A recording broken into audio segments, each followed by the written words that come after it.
പേര് പരിചയപ്പെടുത്തിയ അനീഷ് എന്നാണ് പേര്. ആലപ്പുഴയാണ് സ്വദേശം. കഴിഞ്ഞ ഏതാണ്ട് 11 വർഷം എടുത്തായി, 10 വർഷവും 8 മാസവുമായി ബഹുമാന്യരായ നിങ്ങൾ ഓരോ ആൾക്കാരും അസോസിയേറ്റ് ചെയ്ത മൈലേജ് സ്റ്റൈൽ എന്ന കമ്പനിയുടെ പാർട്ടായി പ്രവർത്തിക്കുന്നു. തീർച്ചയായും ഇന്നത്തെ ദിവസം വളരെ സന്തോഷമുള്ള, ഭാഗ്യമുള്ള, മനസ്സന്തോഷമുള്ളൊരു ദിവസമാണ്. കാര്യം ഇത്രയും നല്ലൊരു പ്രോഗ്രാം ഇവിടെ സംഘടിപ്പിച്ച ഇതിൻ്റെ മുഖ്യ സംഘാടകർക്ക് എല്ലാവർക്കും ഓരോരുത്തരെയും പേരെടുത്ത് ഞാൻ പറയുന്നില്ല, കാര്യം അത്രയേറെ ആൾക്കാർ നമുക്കുണ്ട്. എന്നാൽ തന്നെയും നമ്മളുടെയൊക്കെ പ്രിയപ്പെട്ട ITC ലീഡർ ബിജു സാർ, അതുപോലെ തന്നെ Ayub sir, Shahid sir, Umar sir, അതുപോലെ തന്നെ റമീസ്, അങ്ങനെ ഇഷ്ടംപോലെ ലീഡേഴ്സ് നമ്മളുടെ എന്താ പറയണ്ടേ ബിസിനസ്സിനപ്പുറത്തേക്ക് ഹൃദയബന്ധത്തിൽ വളരെ ആഴത്തിൽ വേരൂന്നി കിടക്കുന്ന ആൾക്കാരാണ് ഈ ആൾക്കാർ. ഓരോ ആൾക്കാരും അവരെയൊക്കെ ഇത്രയും നല്ലൊരു പ്രോഗ്രാം ഇവിടെ കോർഡിനേറ്റ് ചെയ്തതിന് ഈ ആളുകൾക്കെല്ലാം പ്രത്യേകം അഭിനന്ദനം അറിയിക്കുന്നു. അതിന് അവരോടൊപ്പം ചേർന്ന് നിന്ന മുഴുവൻ distributor, TC, ATC, RTC leaders, അവർക്ക് എല്ലാവർക്കും ഈ അവസരത്തിൽ പ്രത്യേക അഭിനന്ദനം അറിയിക്കുന്നു. അതോടൊപ്പം തന്നെ ഇത്രയും നല്ലൊരു പ്രോഗ്രാമിൻ്റെ ഇവിടുത്തെ തുടക്കക്കാരൻ, ഈ ഒരു ഇൻഡസ്ട്രിയെ മലബാറിൽ ഇത്രയും ശക്തമായി വളർത്തുന്നതിൽ ഏറ്റവും വലിയ കോൺട്രിബ്യൂഷൻ കൊടുത്ത നമ്മളുടെയൊക്കെ പ്രിയപ്പെട്ട 2015 അവസാനം ഞാൻ തന്നെ നേരിട്ട് ഈ ബിസിനസ്സിലേക്ക് ഇൻട്രൊഡ്യൂസ് ചെയ്ത എൻ്റെ ഏറ്റവും ശക്തനായ, കരുത്തനായ ലീഡർ ബെന്നി സാറിനും ഈ അവസരത്തിൽ പ്രത്യേകം അഭിനന്ദനം അറിയിക്കുന്നു, അല്ലെങ്കിൽ നന്ദി അറിയിക്കുന്നു. വളരെ ചുരുങ്ങിയ വാക്കുകളിൽ എൻ്റെ ഒരു എക്സ്പീരിയൻസ് പറയുക എന്നുള്ളത്, കാര്യം ഇതൊരു സെലിബ്രേഷൻ മീറ്റിംഗ് ആണ്. എന്നേക്കാൾ ഉപരി നിങ്ങൾക്കിടയ്ക്കുന്നു തന്നെ ഈ കമ്പനിയിൽ വന്ന് ഒട്ടേറെ അച്ചീവ്മെന്റ്സ് ഉണ്ടാക്കിയ വ്യക്തികളെ ആദരിക്കുകയും കൂടെ ചെയ്യുന്ന ഒരു സെലിബ്രേഷൻ പ്രോഗ്രാമായിട്ടാണ് നമ്മൾ ഈ പ്രോഗ്രാം ഇവിടെ ഡിസൈൻ ചെയ്തിട്ടുള്ളത്. അതുകൊണ്ട് തന്നെ എൻ്റെ ചുരുങ്ങിയ വാക്കുകൾ, എൻ്റെ ഒരു അനുഭവം ഞാനൊന്ന് ഷെയർ ചെയ്യാം. അതിന് ഈ ഒരു സ്ലൈഡിൻ്റെ സഹായത്തോടെ തന്നെ ഞാൻ സൂചിപ്പിക്കാം. ഞാൻ പറഞ്ഞു, ഈ ബിസിനസ്സിലേക്ക് ഞാൻ വരുന്ന 2014 ജനുവരിയാണ്. ഒരിക്കലും ഇത്തരം ഒരു ബിസിനസ്സിലേക്ക് വരണമെന്ന് ആഗ്രഹിച്ചതോ ഇതൊരു വലിയ വ്യവസായമാണെന്നോ ഇന്ന് കാണുന്ന രീതിയിലേക്കുള്ള എന്താ പറയുക എക്സ്പോണൻഷ്യൽ ഗ്രോത്ത്, അല്ലെ സ്ഫോടനാത്മകമായ വളർച്ച ഈ ബിസിനസ്സിൽ കൂടെ ഉണ്ടാകുമെന്ന് വിചാരിച്ചിട്ടൊന്നും ഈ കമ്പനിയിലേക്ക് വന്ന ആളല്ല. വളരെ ചെറിയ സ്വപ്നങ്ങളും അതുപോലെ തന്നെ വലിയ ആഗ്രഹങ്ങളും, എന്നാൽ അത്യാവശ്യം നല്ല കടബാധ്യതയൊക്കെ ആയിട്ട് അതിൽ നിന്നൊന്ന് പുറത്ത് കിടക്കണമെന്നുള്ള ആഗ്രഹമാണ് എന്നെ ഈ ബിസിനസ്സിലേക്ക് അടുപ്പിച്ചത്. ഈ ബിസിനസ്സിൽ വരുന്നതിന് മുമ്പ് ഏതാണ്ട് 2010 തൊട്ട് തന്നെ 4 വർഷത്തോളം വ്യത്യസ്തങ്ങളായ ബിസിനസ്സുകൾ, ഒരുപക്ഷെ നിങ്ങൾക്ക് അറിവുള്ള ഡബിൾ ഹോഴ്സ് എന്ന കറി പൗഡർ കമ്പനിയുടെ ആലപ്പുഴ ജില്ലയുടെ വിതരണക്കാരനായി ഏതാണ്ട് 2 വർഷത്തിനടുത്ത് പ്രവർത്തിച്ചു. വീടിനടുത്ത് തന്നെ വലിയൊരു ഗോഡൗൺ ഉണ്ടാക്കി, 2-3 വാൻ വാങ്ങി, 5-6 സ്റ്റാഫിനെ വെച്ചു. ആ ബിസിനസ്സുകൾ ഏതാണ്ട് 2 വർഷത്തിനടുത്ത് നടത്തി. പക്ഷേ നമ്മൾ പറയുന്ന പോലെ തൻ്റേതല്ലാത്ത കാരണത്താൽ വിവാഹബന്ധം വേർപെടുത്തി എന്ന് പറഞ്ഞ പോലെ എൻ്റേതല്ലാത്ത കാരണങ്ങളാൽ തന്നെ, എൻ്റെ കാരണങ്ങളും കാണും, എന്നാലും പ്രധാനമായും മറ്റു കാരണങ്ങളാൽ തന്നെയും ആ ബിസിനസ് എനിക്ക് വിജയിപ്പിക്കാൻ കഴിഞ്ഞില്ല. ഏതാണ്ട് ഒരു 10-15 ലക്ഷം രൂപ ലയബിലിറ്റിയിലോട്ട് പോയി. പിന്നീട് ഒരു റെസ്റ്റോറൻറ്റ് ആലപ്പുഴ ബീച്ചിൽ തുടങ്ങി. ആ റെസ്റ്റോറൻറ്റും കൃത്യം 2 വർഷം തികച്ചില്ല, അതിനു മുമ്പ് റെസ്റ്റോറൻറ്റും കൂട്ടി. അങ്ങനെ മൈലേജ് സ്റ്റൈലിൻ്റെ പ്ലാൻ കേൾക്കുമ്പോൾ എന്നെ സംബന്ധിച്ച് തലയിൽ ഇങ്ങനൊരു മൂളക്കം എപ്പോഴും ഉണ്ടായിരുന്നു. കാര്യം നാളെ നേരം എടുക്കരുതേ എന്ന് പ്രാർത്ഥിച്ചുകൊണ്ടാണ് കിടക്കുക. കാര്യം നേരം എടുത്താൽ കാശ് കൊടുക്കാനുള്ള ആൾക്കാർ വരും. ഇതൊന്നും ഇപ്പം മൈക്കൂടെ പറഞ്ഞ് കേൾക്കുന്നവർക്ക് വലിയ സുഖമൊന്നും ഉണ്ടാവില്ല. അന്ന് അനുഭവിച്ചപ്പോഴും എനിക്ക് വലിയ സുഖമൊന്നും ഉണ്ടായിരുന്നില്ല. പക്ഷെ ഇത് യാഥാർത്ഥ്യമാണെന്നുള്ളതായിരുന്നു ഏറ്റവും വലിയ സത്യം.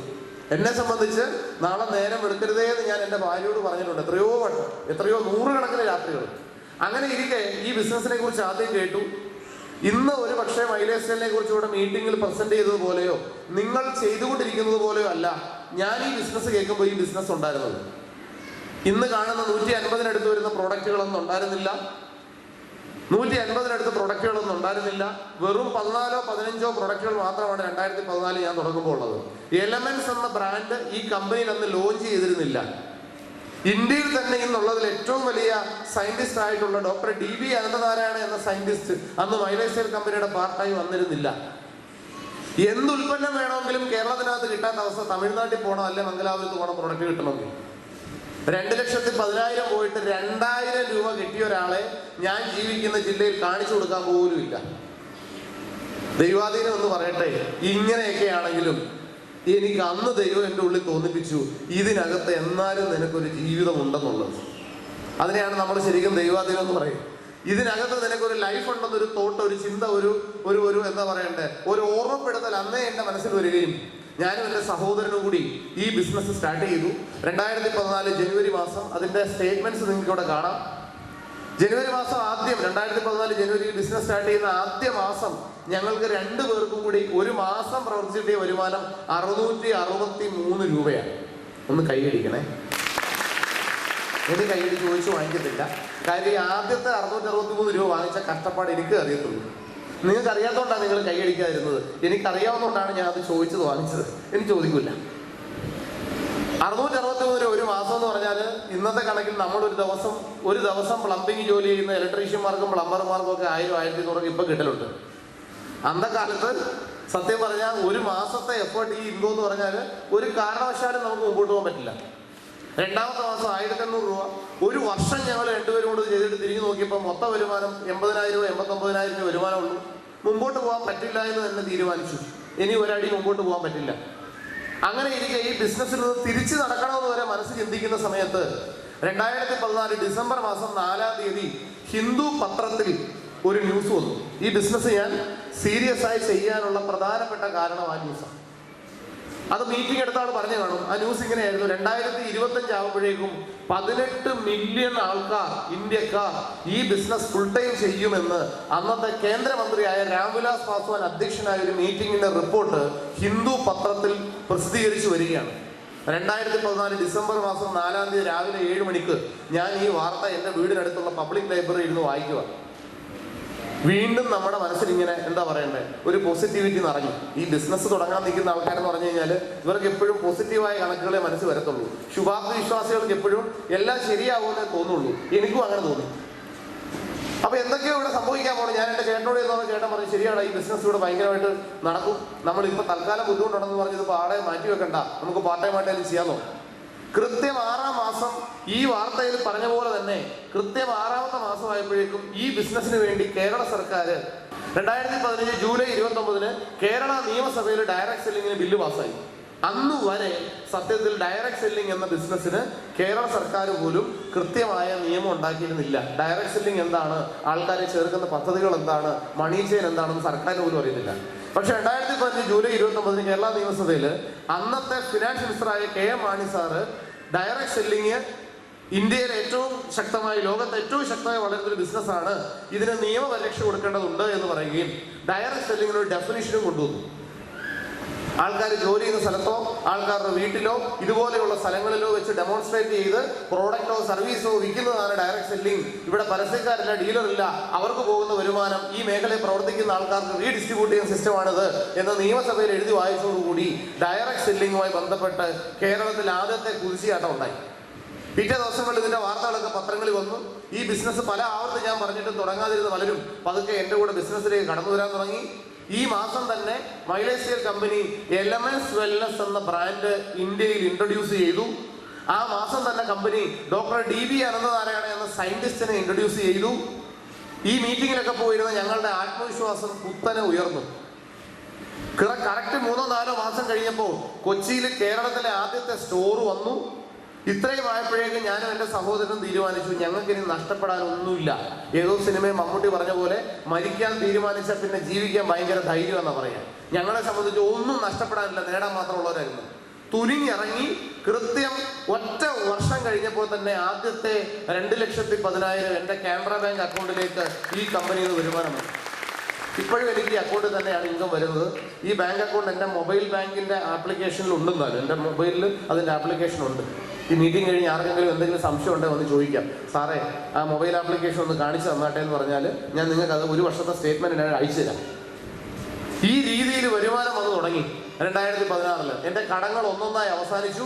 2017 തൊട്ട് ഈ 2,10,000 എന്നവരുണ്ട് റെഗുലറായി വരാൻ തുടങ്ങി. എല്ലാ 7 ദിവസം കൂടുമ്പോഴും വരാൻ തുടങ്ങി. 2017 വന്നു, 18 വന്നു, 19 വന്നു, 20 വന്നു, 21, 22, 23 ഇങ്ങനെ തുടങ്ങി.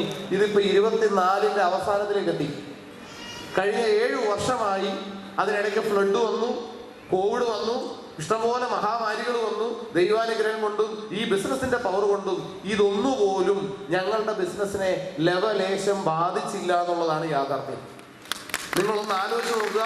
ഈ തരത്തിൽ പകരം വെക്കാൻ പറ്റാത്തൊരു ഓപ്പർച്യൂണിറ്റിയാണിത്. ഒത്തിരി മാറ്റങ്ങൾ വരികയും വലിയ ടേൺ ഓവർ വരികയും ചെയ്തു. ഇപ്പോൾ ഒരാഴ്ചയൊക്കെ നടക്കുന്ന ബിസിനസ് നിങ്ങൾ നോക്കിയാൽ മതി.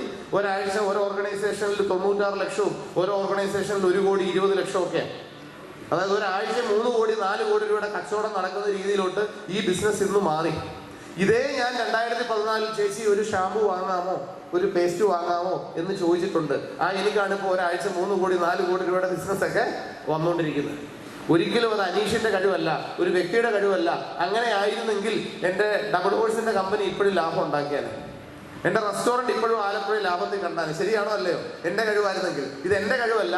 ഞാൻ വന്ന കമ്പനിയുടെയും വന്ന ബിസിനസിന്റെയും വന്ന ഇൻഡസ്ട്രിയുടെയും പവറാണ് ഈ മാറ്റത്തിലേക്ക് എത്താൻ കഴിഞ്ഞത്.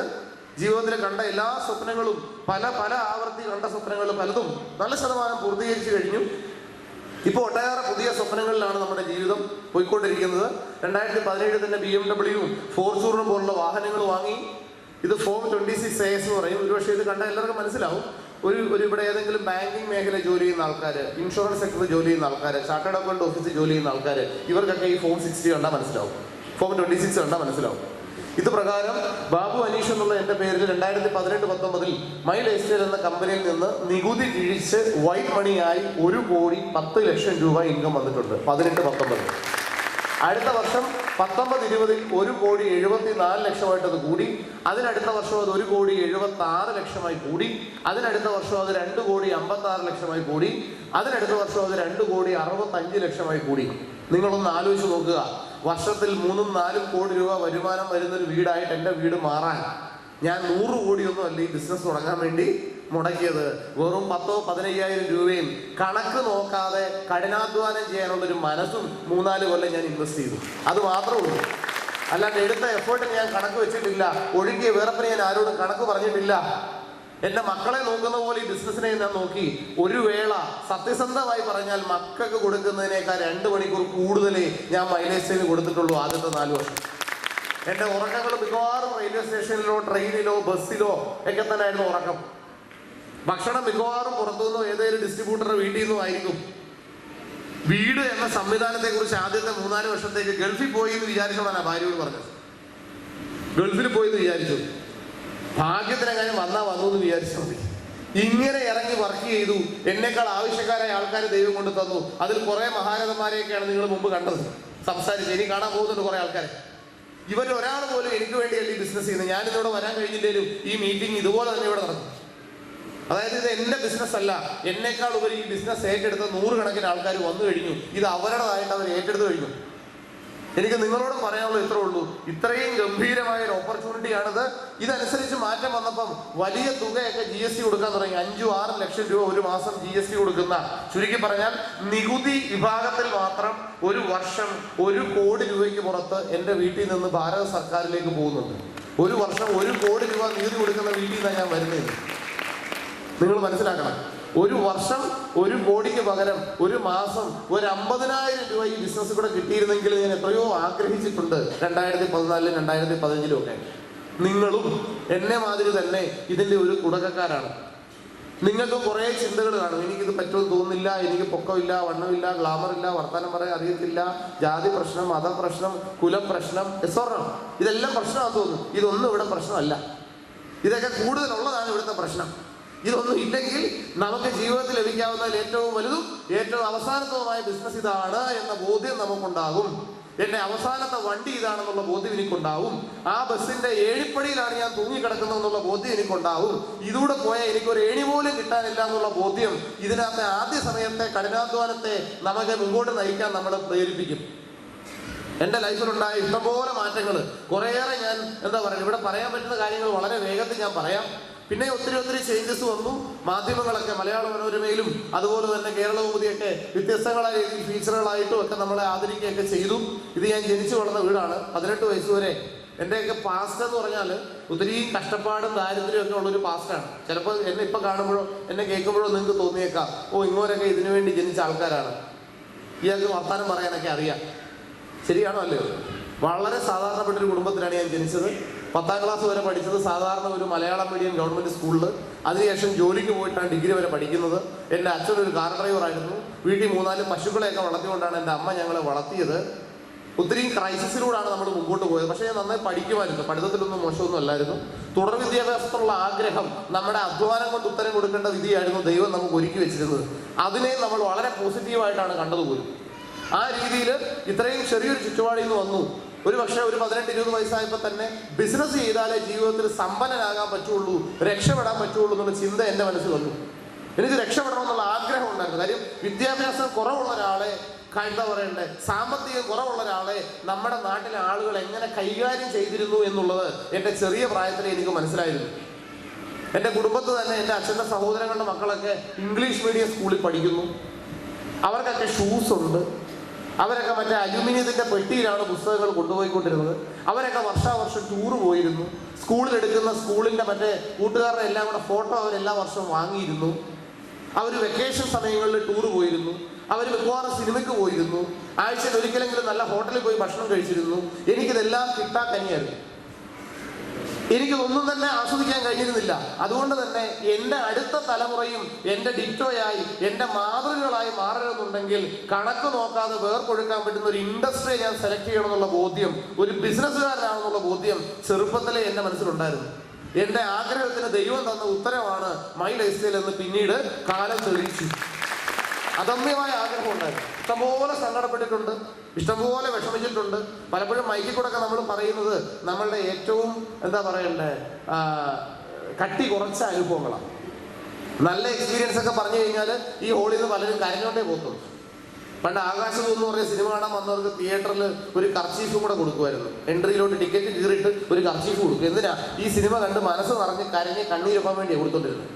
ഇവിടെ ബിജു സാറും അയ്യൂബ് സാറും ഒന്നും നിങ്ങൾക്ക് കർച്ചീഫ് വന്നിട്ടില്ലെന്ന് തോന്നുന്നു. അതുകൊണ്ട് ഞാൻ എൻ്റെ യഥാർത്ഥ എക്സ്പീരിയൻസ് പറയുന്നില്ല. മാക്സിമം എന്താ മസാലയൊക്കെ കുറച്ചിട്ടുള്ള കാര്യങ്ങൾ മാത്രമേ പറയുന്നുള്ളൂ. ഇങ്ങനെ ഒരു പാസ്റ്റായിരുന്നു ഞങ്ങൾക്കൊക്കെ ഉണ്ടായിരുന്നത്. അപ്പൊ ഈ വീട്ടിൽ തന്നെ, ഈ വീട് പോലും നഷ്ടപ്പെട്ട് വാടക വീട്ടിൽ പോകേണ്ടി വന്നു 4 വർഷം. 4 വർഷം വാടകയ്ക്ക് താമസിച്ചപ്പോൾ എനിക്ക് മനസ്സിലായി എൻ്റെ അച്ഛനും അമ്മയും ചെറുതെങ്കിലും അവർ അധ്വാനിച്ച് വെച്ച ഈ വീടിന്റെ വലിപ്പം അത് 600 സ്ക്വയർ ഫീറ്റ് അല്ല 6000 സ്ക്വയർ ഫീറ്റ് ആണെന്നുള്ളത് ഇത് നഷ്ടപ്പെട്ടപ്പോഴാണ് എനിക്ക് മനസ്സിലായത്.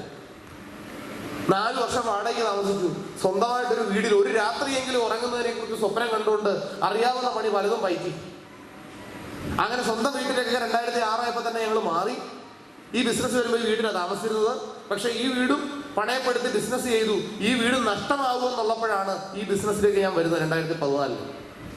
എന്നാൽ ഈ ചിത്രമൊക്കെ മാറി. ഇന്ന് 2, 3, 4, 5 വീടൊന്നുമല്ല, അതിലേറെ വലുതും ചെറുതുമായ വീടുകളൊക്കെ ആയി. ഇപ്പൊ താമസിക്കുന്ന വീട് തന്നെ ഏതാണ്ട് 6000 സ്ക്വയർ ഫീറ്റ് ഉള്ള വീട്ടിലാണ് ഇപ്പൊ താമസിക്കുന്നത്. ഏതാണ്ട് 5 കോടി രൂപയ്ക്ക് പുറത്ത് കഴിഞ്ഞ് 2 വർഷം മുമ്പ് മുടങ്ങിയിട്ടായി വീട് വെക്കുന്നത്. 10-15 രാജ്യങ്ങളിൽ പോകാൻ പറ്റി.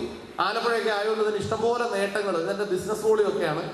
10,000, 20,000 ഒക്കെ BV ബിസിനസ് ചെയ്യാമെന്ന് വിചാരിച്ചെടുത്തു നിന്ന് 170 കോടി 460 കോടിയൊക്കെ ബിസിനസ് വോളിയമായി ഒരു ഡിസ്ട്രിബ്യൂഷനിൽ. രണ്ടാമത്തെ ഡിസ്ട്രിബ്യൂഷൻഷിപ്പ് 90 കോടിയും 73 കോടിയൊക്കെ ആയി. അടുത്ത ഡിസ്ട്രിബ്യൂഷൻഷിപ്പും അതുപോലൊക്കെ ആയി കഴിഞ്ഞു. ഒത്തിരി മാറ്റങ്ങൾ വന്നു. ആലപ്പുഴയൊക്കെ ആയതുകൊണ്ട് ആലപ്പുഴക്കാർക്ക് ഇച്ചിരി പൈസ കിട്ടിക്കഴിഞ്ഞാൽ പൊതുവെ ആലപ്പുഴക്കാർ ഹൗസ് ബോട്ടൊക്കെ വാങ്ങിക്കും. കാര്യം എപ്പോഴാണ് വെള്ളം കയറുകയെന്ന് അറിയില്ലല്ലോ. മലബാർ പോലെയൊന്നുമല്ല ആലപ്പുഴ. ഞങ്ങൾ സമുദ്രനിരപ്പിനേക്കാൾ താഴ്ന്ന് ജീവിക്കുന്ന അത്ഭുത ജീവികളാണ് ഞങ്ങൾ. കടൽ മേളിലും ഞങ്ങൾ താഴെയാണ്. എന്താ വെള്ളം കയറാത്തുള്ളത് ദൈവത്തിന് മാത്രം അറിയുന്നു. അത്രയും എന്താ പറയണ്ടേ ഭൂമിശാസ്ത്രപരമായ അത്ഭുത ബാലന്മാരാണ് ആലപ്പുഴക്കാർ. അതുകൊണ്ട് തന്നെ ഞങ്ങളൊക്കെ തന്നെ അത്യാവശ്യം പൈസ കിട്ടിയ ഹൗസ് ബോട്ട് വാങ്ങി. ഞാൻ 2020 വലിയ ഹൗസ് ബോട്ടൊക്കെ വാങ്ങി. 6 ബെഡ്റൂമൊക്കെ ഉള്ള വലിയ കോൺഫറൻസ് ഹോളൊക്കെ ഉള്ള ഹൗസ് ബോട്ടുകളൊക്കെ വാങ്ങി. ഇപ്പൊ 2-3 ബോട്ടൊക്കെ ഉണ്ട്. ഇപ്പൊ ഉപയോഗിക്കുന്ന ഒരു കാറ് മെഴ്സഡീസ് GLS എന്ന് പറഞ്ഞ വണ്ടിയാണ്. ഇത് 2 വർഷം മുമ്പ് ഞാൻ വാങ്ങിയതാണ്.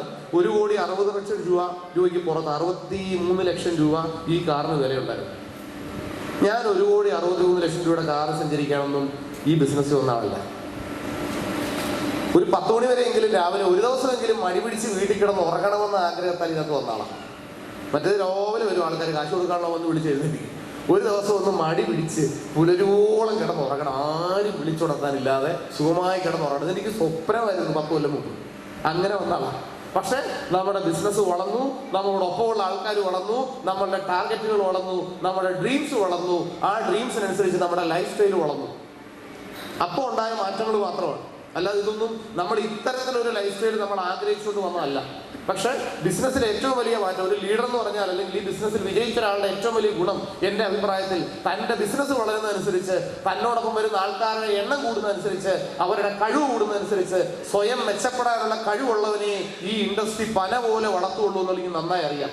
അതുകൊണ്ട് തന്നെ എൻ്റെ കൂടെ വന്ന ഏറ്റവും വലിയ ബിസിനസ്സുകാരനെയും സ്വപ്നം കാണാൻ പ്രേരിപ്പിക്കുന്ന വാഹനം, അതുപോലത്തെ വീട്, അതുപോലത്തെ യാത്രകൾ, അതുപോലത്തെ ലൈഫ് സ്റ്റൈല്, അതുപോലത്തെ മനോഭാവം എനിക്ക് ഉണ്ടാവണമെന്ന് ഞാൻ ആഗ്രഹിച്ചു. അതിനുവേണ്ടി എന്നെ തന്നെ മെച്ചപ്പെടുത്താൻ ഞാൻ സമയം ചെലവാക്കി, പണം ചെലവാക്കി, അധ്വാനം ചെലവാക്കി. എനിക്ക് നിങ്ങളോട് പറയാനുള്ളത്, ഇത് ഞങ്ങളുടെ ആരുടെയും കുത്തകയല്ല. ഞങ്ങളൊക്കെ ഇതിന്റെ തുടക്കക്കാരാണ്. ഞങ്ങളെക്കാൾ ഗംഭീരമായി ഈ ബിസിനസ്സിനെ ഭരിക്കാൻ പോകുന്ന ആൾക്കാർ ഈ ഹോളിൽ നിരവധിയുണ്ട്. അത് ഞാനാണ് എന്ന് സ്വയം തിരിച്ചറിഞ്ഞ് അതിനാവശ്യമായ എഫർട്ട് ഒരു പിശുക്കും വിചാരിക്കാതെ വെട്ടുന്ന ആളുകൾ, അവരുടെ പേരിലായിരിക്കും ഞങ്ങളൊക്കെ അറിയപ്പെടുന്നത്. അയ്യൂബ് സാറിന്റെ അപ്പല്, ബിജു ബി കെ സാറിന്റെ അപ്പല് എന്നറിയാനാണ് എനിക്കിഷ്ടം. മൈലേഷ്യയിലെ ഡയമണ്ട് എന്ന് അറിയുന്നതിനേക്കാൾ കൂടുതൽ ഇന്ന ആൾക്കാരുടെ അപ്ലൈ എന്ന് അറിയുമ്പോൾ സച്ചിന്റെ അമ്മ എന്ന് അറിയപ്പെടുമ്പോൾ സച്ചിൻ ഉണ്ടാകും, അമ്മയ്ക്ക് ഉണ്ടാകുന്ന ഒരു മനസ്സുകൊണ്ട് എസ്വരണം. ഇങ്ങനെ നമ്മൾ വഴി ഈ ബിസിനസ്സിൽ വന്ന് നമ്മളെക്കാൾ വളർന്ന വടവൃക്ഷങ്ങളുടെ പേരിൽ നമ്മളെ അറിയപ്പെടുമ്പോൾ നമുക്ക് കിട്ടുന്ന ചാരിതാർത്ഥ്യത്തിന്റെ 10-1 വേറൊരു പണി ചെയ്താലും കിട്ടില്ല. അത് എത്ര ബെൻസ് വാങ്ങിച്ചാലും കിട്ടില്ല, എത്ര വലിയ വീട്ടിൽ താമസിച്ചാലും കിട്ടില്ല. അത് കിട്ടാൻ തക്കവണ്ണം ഈ ബിസിനസ്സിനെ വളർത്തിക്കൊണ്ടിരിക്കുന്ന ആളുകളാണ് നിങ്ങളെ നയിക്കാനുള്ളത് എന്നുള്ളതാണ് നിങ്ങളുടെയൊക്കെ ഏറ്റവും വലിയ ഭാഗ്യം. അതിനവർക്ക് നന്ദി പറയാൻ നമുക്ക് കഴിയണം, അവരോട് നന്ദി പ്രകാശിപ്പിക്കാൻ കഴിയണം. ലോകത്ത് ഞാൻ മനസ്സിലാക്കിയ ഏറ്റവും നല്ല വികാരം അത് നന്ദി മാത്രമാണ്. അതിന് താഴെ നീക്കുള്ളൂ വേറെ എന്തും. ഒരു ചെറിയ പെൻസിൽ എടുത്ത് നമുക്ക് തന്ന അധ്യാപകരോട് വരെ കടപ്പെട്ട അല്ലെ എന്താ പറയുക, അവരോട് ഗുരുത്വമുള്ള ആൾക്കാരായിട്ട് നമ്മൾ വളർന്നു തുടങ്ങുമ്പോൾ നമുക്ക് ശേഷം വരുന്ന തലമുറയും നമ്മളെ ബഹുമാനിക്കുന്ന, നമ്മളെ സ്വീകരിക്കുന്ന, നമ്മളെ ഉൾക്കൊള്ളുന്ന, നമുക്ക് അഭിമാനം തരുന്ന ഒരു ജനറേഷനായിട്ട് അവർ വളർന്നു വരും. ഒരു സംശയമില്ല. എനിവേ, ഞാൻ ദീർഘിപ്പിക്കുന്നില്ല. ഇങ്ങനെ ഒത്തിരി മാറ്റം എൻ്റെ ലൈഫിലുണ്ടായി. മൂകാംബിക ഗോശാല എന്നൊക്കെ പറഞ്ഞൊരു ഗോശാലയൊക്കെ ഉണ്ട്, 10-60 പശുക്കളൊക്കെ ഉണ്ട്. കഴിഞ്ഞ മുമ്പത്തെ മാസത്തെ മനോരമയിൽ അതിനെക്കുറിച്ചൊരു ഫീച്ചറൊക്കെ ഉണ്ടായിരുന്നു. ഏതാണ്, ഞങ്ങളുടെ ഈ തടിയും ശബ്ദവും വിദ്യാഭ്യാസവും ഒക്കെ ഈ പശുവിൻ്റെയൊക്കെ പാലിൽ നിന്നൊക്കെ ഉണ്ടായതാണ്. അതുകൊണ്ട് തന്നെ അതുമായി ബന്ധപ്പെട്ട്, കാര്യം നമുക്ക് സ്വാഭാവികമായിട്ട് ഒരു ഗ്രോത്ത് കിട്ടുമ്പോൾ അതിൻ്റെ അകത്ത് നമുക്ക് ഇൻവെസ്റ്റ് ചെയ്യാനൊക്കെ തോന്നും. ദയവേത് എന്നെ ഈ പശുവിൻ്റെ പേര് പറഞ്ഞപ്പോൾ ഒരു രാഷ്ട്രീയ പാർട്ടിയുമായി കൂട്ടി എന്നെ വായിക്കരുതെന്ന് അഭ്യർത്ഥിക്കുന്നു. ഞാൻ കോൺഗ്രസിൻ്റെ ആളല്ല, കമ്മ്യൂണിസത്തിൻ്റെ ആളല്ല, BJPയുടെ ആളല്ല, എന്നാൽ ഇവരുടെയൊക്കെ ആളാണ് താൻ. എല്ലാവരും നമുക്ക് വേണം, എന്നാൽ നമ്മൾ ആരുടെ ആളല്ല. ബിസിനസ്സുകാർക്ക് രാഷ്ട്രീയം നല്ലതല്ല എന്ന് വിശ്വസിക്കുന്നു. കാര്യം ഇപ്പോൾ ഒന്നും പറയാൻ പറ്റില്ല, നാട് അങ്ങനെ അങ്ങ് മാറിയിരിക്കുക. സൂക്ഷിച്ചേ വർത്താനം പറയാൻ പറ്റത്തുള്ളൂ, വളരെ സൂക്ഷിച്ച്. 3 അരിപ്പ വെച്ചിട്ടാണ് അരിച്ച് വായുന്നതിലും പുറത്തോട്ട് വരുന്നത്. കുറെ നാളായിട്ട് പറയുന്നതുകൊണ്ട് സ്പീഡിൽ വരുന്നതേ ഉള്ളൂ, പക്ഷെ 3-4 ഫിൽട്രേഷൻ കഴിഞ്ഞിട്ടേ പുറത്തു വരുള്ളൂ. അത്ര സൂക്ഷിക്കണം. കാര്യം അത്രയും സെൻസിറ്റീവായ, അത്രയും മൃദുല വികാരങ്ങളെ താലോലിക്കുന്ന ആളുകളെ കൂട്ടിപ്പിടിച്ചുകൊണ്ട് പോകുന്ന ഒരു ബിസിനസ്സായി. എന്തായാലും ഒത്തിരി മാറ്റങ്ങൾ എൻ്റെ ലൈഫിൽ ഈ ബിസിനസ് കൊണ്ട് തന്നു. ഞാൻ ദീർഘിപ്പിക്കുന്നില്ല. ഇത് 100% നിങ്ങളെ ഓരോരുത്തരെയും സംബന്ധിച്ചിടത്തോളവും നിങ്ങളുടെ ജീവിതത്തിലും വലിയ ഗ്രോത്തും വലിയ വളർച്ച ഉണ്ടാക്കാൻ പറ്റുന്ന ബിസിനസ്സാണ്. ഞാൻ നമ്മുടെ ബിസിനസ്സുമായി ബന്ധപ്പെട്ട് 2 മിനിറ്റ് കൂടെ പറഞ്ഞ് എൻ്റെ വാക്കുകൾ അവസാനിപ്പിക്കാം. നമ്മുടെ ബിസിനസ്സിന്റെ ഗുണത്തെക്കുറിച്ച് ഞാൻ ഇതുവരെ പറഞ്ഞുകൊണ്ടിരുന്നത്. യസ്വർണം, ഇനി ദോഷത്തെക്കുറിച്ചുകൂടെ പറഞ്ഞേക്കട്ടെ. സാറേ അത് പറയരുത് എന്ന് പറയണ്ട, അതും പറയണം. ഗുണദോഷ സമ്മിശ്രമല്ലേ നമ്മുടെ ജീവിതം. അപ്പൊ ഗുണദോഷ സമ്മിശ്രമായിരിക്കണം നമ്മുടെ ബിസിനസ്. നമ്മുടെ ബിസിനസ്സിന് ആകെ ഒരു ദോഷമുള്ളത്, ബിസിനസ്സിനല്ല ദോഷമുള്ളത്, സമാന രീതിയിൽ 10-20 വർഷം മുമ്പ് തൊട്ടേ നമ്മുടെ നാട്ടിൽ ഡയറക്റ്റ് സെല്ലിംഗ് എന്ന പേരിൽ ഇഷ്ടംപോലെ കള്ളന്മാരും കൊള്ളക്കാരും നടക്കുന്നുണ്ട്. അവർ ചെയ്തു വെച്ച പല തെറ്റായ പ്രവണതകളും നമ്മളെയും സസ്പീഷ്യസ് ആയ, സംശയാസ്പദമായ ബിസിനസ് ചെയ്യുന്ന ആൾക്കാരുടെ പട്ടികയിൽപ്പെടുത്തി. ഞാൻ പഠിച്ചപ്പോൾ എനിക്ക് മനസ്സിലായി, അത് നമ്മുടെ ബിസിനസ്സിന് മാത്രം കുഴപ്പമില്ല, ഇന്ത്യയിൽ ഏറ്റവും കൂടുതൽ വളർന്നിട്ടുള്ള എല്ലാ മേഖലകളും, ഇന്ന് കേരളത്തിന്റെ നട്ടല്ലായി പ്രവർത്തിക്കുന്ന എല്ലാ മേഖലകളും തുടക്കത്തിൽ ഒരു കാലത്ത് സംശയാസ്പദമായ ആൾക്കാരുടെ കയ്യിലും സംശയത്തിന്റെ നിഴലിലുമായിരുന്നു. പെട്ടെന്ന് 3-4 ഉദാഹരണം പറയാം. 1970-കളിൽ നിങ്ങളൊരു ഇന്ത്യക്കാരനോട് ചോദിക്കുകയാണ്, നിനക്ക് എന്ത് വേണമെന്ന് ചോദിച്ചാൽ അവൻ പറയും, എനിക്കൊരു വിസ തന്നാൽ മതി, ഞാൻ എവിടെയെങ്കിലും പോയി രക്ഷപ്പെട്ടോളാം എന്ന് പറയും. മലബാറിൽ നിന്നൊക്കെ ഇഷ്ടംപോലെ ആൾക്കാർ ഗൾഫിൽ പോയിട്ടുണ്ടോ ഇല്ലയോ? അപ്പൊ 70-കളിൽ ഏറ്റവും മാർക്കറ്റ് വിസയായിരുന്നു. ആ വിസ ഉണ്ടായ സമയത്താണ് വിസ തട്ടിപ്പുണ്ടാവുന്നത്. എസ്വർണം, അന്നാണ് വിസ തട്ടിപ്പ് തുടങ്ങിയത്. പഴയ കാരണവന്മാര് അനുദ്രമാർക്ക് കൊടുത്തിരുന്ന ഉപദേശം എന്താണ്? എവിടെയാണ്, ദുബായിക്ക് പോവുകയാണ്, അതിനുവേണ്ടി ബോംബെ പോവാന്ന് പറയുമ്പോഴത്തേക്കും നീ നോക്കിയിട്ട് പോകണം, വിസ തട്ടിപ്പുകാരനെ പോയി കുടുങ്ങരുത്. ഇതാണ് കൊടുത്തിരുന്ന ഉപദേശം. വിസ തട്ടിപ്പും വിദേശ വിനിമയവുമായി ബന്ധപ്പെട്ട് ഇഷ്ടംപോലെ തട്ടിപ്പ് നടന്നു. ഇത് കൂടിയപ്പം സർക്കാർ ഇടപെട്ടു, ഫെറ എന്നൊരു നിയമം കൊണ്ടുവന്നു, ഫോറിൻ എക്സ്ചേഞ്ച് റെഗുലേഷൻ ആക്ട്. ഇന്ന് പഴയ പോലെ വിസ തട്ടിപ്പുണ്ടോ, വിദേശ വിനിമയ തട്ടിപ്പുണ്ടോ? ഈ കേരള സംസ്ഥാനത്തിന് നട്ടല്ലായിട്ട് നിൽക്കുന്നത് വിദേശ വരുമാനമാണോ അല്ലയോ? ഈ മേഖലയിൽ ആദ്യം അരങ്ങ് തകർത്തത് കുഴപ്പക്കാരായിരുന്നില്ലേ? ആണോ അല്ലയോ? ഇതേപോലെയാണ് ഇൻഷുറൻസ് ഇൻഡസ്ട്രി കേരളത്തിലും ഇന്ത്യയിലും ശക്തിപ്പെട്ടു. പുറകെ ഇൻഷുറൻസ് തട്ടിപ്പ് വന്നു, സർക്കാർ ഇടപെട്ടു. IRDA എന്നൊരു ഏജൻസിയെ കൊണ്ടുവന്നു, ഒരു മോണിറ്ററിംഗ് അതോറിറ്റിയെ കൊണ്ടുവന്നു, ഇൻഷുറൻസ് റെഗുലേറ്ററി ഡെവലപ്മെന്റ് അതോറിറ്റി. ഇന്ന് 50 ലക്ഷം കുടുംബം ഇന്ത്യയിൽ പ്രത്യക്ഷമായി ഇൻഷുറൻസ് ചെയ്ത് ജീവിക്കുന്നുണ്ട്. അതും തട്ടിപ്പാറ കയ്യിലാണ്. 1990 പത്രം തുറന്നാൽ കാണുന്ന വാർത്ത ഹർഷത് മേത്ത കുംഭകോണം ഓഹരി തട്ടിപ്പെന്നൊക്കെ കണ്ടോണ്ടിരുന്നത്. എൻ്റെ അമ്മയുടെ ഞാൻ ചോദിച്ചു, അമ്മയെ കുംഭകോണം എന്താന്ന് ചോദിച്ചപ്പോൾ പാവം എൻ്റെ അമ്മ പറഞ്ഞു തമിഴ്നാട്ടിലുള്ള ഒരു സ്ഥലമാണ്. അമ്മയ്ക്ക് ഓഹരി കുംഭകോണത്തെ കുറിച്ച് ഒന്നും അറിയുമായിരുന്നില്ല. അന്ന് ഓഹരി പൈസ ഇട്ട ആൾക്കാരുടെ എല്ലാം പൈസ പലരും തട്ടിച്ചു. വലിയ പ്രതിസന്ധി ഉണ്ടായി ഓഹരി വിപണിയിൽ. അപ്പോൾ സർക്കാർ ഇടപെട്ടു. സെബി എന്ന ഒരു മോണിറ്ററിംഗ് അതോറിറ്റിയെ കൊണ്ടുവന്നു. Security exchange board of India. ഇന്ന് ഇന്ത്യയുടെ നട്ടെല്ലായി പ്രവർത്തിക്കുന്നു ഓഹരി വിപണി. ഇതും തുടക്കത്തിൽ തട്ടിപ്പുകാരുടെ കയ്യിലായിരുന്നു. ആണോ അല്ലയോ? 1996 ഞാൻ 8ാം ക്ലാസ്സിൽ പഠിക്കുമ്പോഴാണ് സർക്കാർ സ്കൂളുകളിൽ കമ്പ്യൂട്ടർ വിദ്യാഭ്യാസം കൊണ്ടുവരുന്നത്. കമ്പ്യൂട്ടർ വിദ്യാഭ്യാസം വന്നു. അതിന്റെ തൊട്ടു പുറകെ ഇന്റർനെറ്റ് തട്ടിപ്പ് വന്നോ ഇല്ലയോ?